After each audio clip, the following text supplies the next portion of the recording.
Hello friends, everyone welcome to my channel Tania backyard plant. So friend, आज हमारी ही colony में नीचे किसी नर्सरी से प्लांट बेचने वाला आ रहा था, तो काफ़ी सुंदर सुंदर प्लांट ले रहा था, लेकिन ये सभी प्लांट मेरे पास थे तो मैं नहीं लेकर के आई। और मैंने पूछा भी एक दो का, रेट तो काफ़ी महंगे थे। और अगर कभी प्लांट लेने ही हो तो नर्सरी से जाकर ही लें।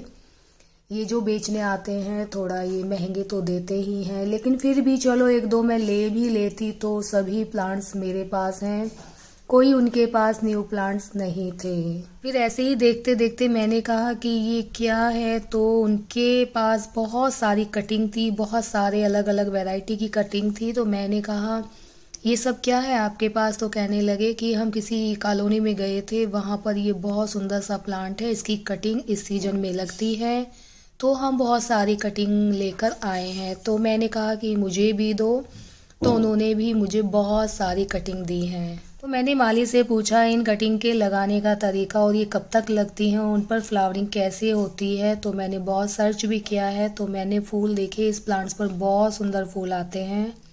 तो उन्होंने मुझे तरीका बताया कि आपको ये किस तरह से लगाना है। इस प्लांट के बारे में वो काफ़ी जानकारी दे करके गए हैं कि ये प्लांट सुंदर तो है ही, लेकिन ये गुणों से भरा हुआ है। अगर आप इसके बारे में जानोगे तो आश्चर्यचकित रह जाओगे। तो फिर मैंने कहा कि प्लीज़ मुझे बताओ। इस प्लांट की सबसे खास बात तो ये है कि ये एक आयुर्वेदिक प्लांट है।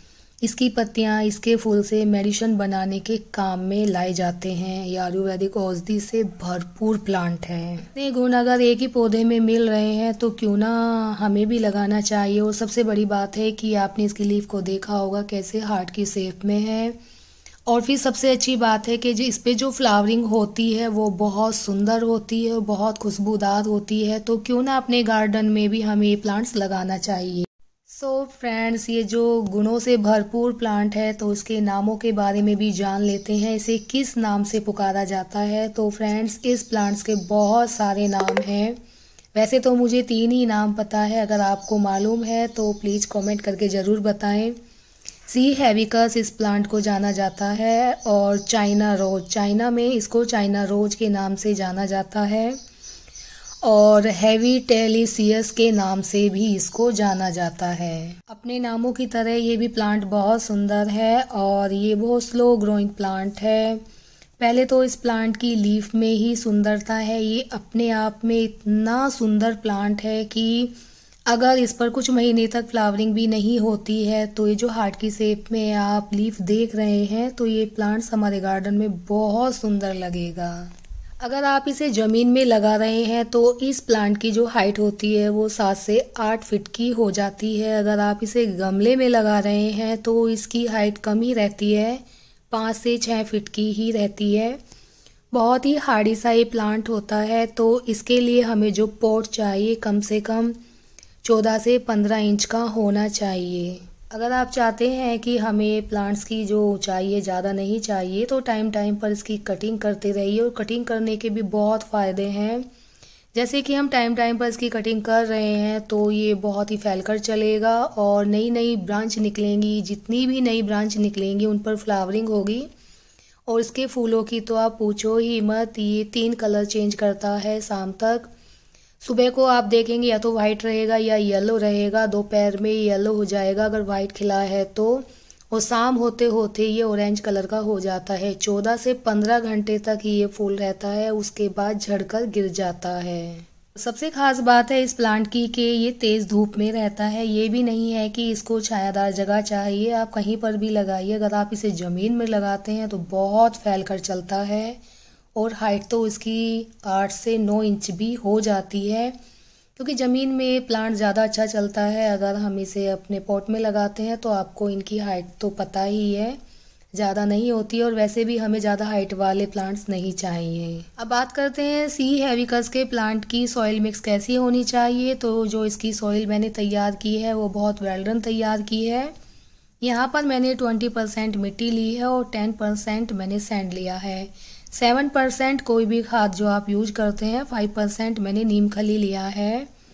और इसको बहुत अच्छे से मिक्स करके मैं छोटे छोटे मैंने प्लांटर तैयार किए हैं, इनमें भरकर मैं कटिंग अलग अलग करके लगाऊंगी। सी हेबिस्कस के प्लांट को वेल्डन मिट्टी बहुत ज़्यादा पसंद है तो मैंने वही बनाई है। और ये जो मैंने छोटे छोटे प्लांटर तैयार किए हैं मैंने इनमें काफ़ी सारे होल किए हैं, क्योंकि ये कटिंग लगा करके मैं ऐसी जगह रखूँगी जहाँ नमी है, क्योंकि ये प्लांट्स बहुत सुंदर है। और वैसे भी जो माली थे वो बोल रहे थे कि ये जो अगस्त का महीना है बस ये लास्ट है, और अगस्त के महीने में ही ये सी हेबिस्कस प्लांट की कटिंग लगाई जाती है। वैसे तो इस प्लांट को ज़्यादा केयर की ज़रूरत नहीं है, और हम जैसे बाकी के प्लांट्स की गुड़ाई करते हैं वैसे ही हमें इस प्लांट की करनी है, और साल में 2-3 बार हमें इसमें खाद लगाना है। और अब बात करते हैं इसकी पानी की, तो पानी जैसे हम सभी प्लांट्स को देते हैं वैसे ही इसको देना है। और हार्डी सा प्लांट है तो जैसे गर्मी बहुत तेज़ है तो 2 बार मैं पानी डालती हूँ, तो 2 ही बार इसमें डालें। और अब मेरी कटिंग ये लग चुकी है, और मैं इस कटिंग को ऐसी जगह रखूँगी जहाँ नमी है, धूप नहीं आती है और हल्की फुल्की हवा लगती रहे। तो ये मेरी साइड वाली बालकनी है, इसमें धूप नहीं आती है, तो जितनी भी कटिंग है मैं यहीं पर रखती हूँ और बहुत अच्छे से चलती हैं।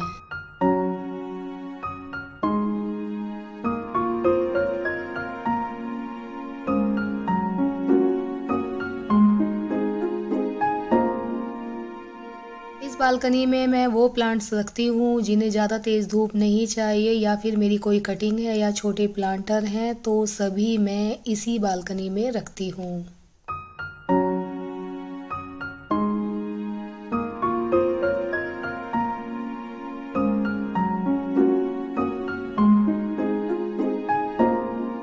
फाइनली मेरी सी हेबिस्कस की कटिंग लग चुकी है, और प्लीज़ कमेंट करना ना भूलें इन्हें और किन किन नामों से जाना जाता है। Okay friends, bye.